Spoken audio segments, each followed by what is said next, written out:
Libyans across the country have marked the 2-year anniversary of the uprising, which ousted former President Moammar Gaddafi, and security was tight in the two largest cities, Tripoli and Benghazi. The borders with Egypt and Tunisia were closed for the occasion as a precaution. However, the celebrations were generally cheerful around the country.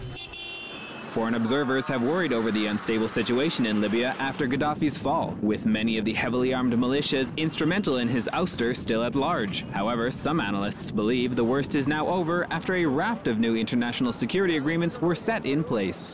Security measurements already been taken. I think it's going in the right path.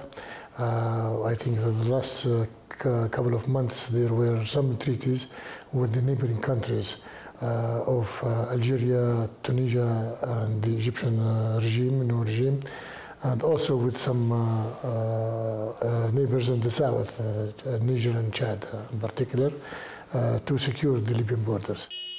Despite the positive declarations with Libya's neighbors, many citizens have yet to see an increase in their standard of living, a difficult task for the new government. We were suffering from 40 years of bad economy, in fact, and bad distribution of wealth. Libyans, in general, expecting a lot from the government in these days, but it will take some time to reform the economic situation. During the celebrations, the Libyan president, Mohamed Gaddafi, called on all people to join together to fight terrorism within the country's borders. However, in a bid to appease militants who still remain in the region, he vowed that the country's next constitution would declare Islam as the country's religion and that Sharia law would be the basis for legislation.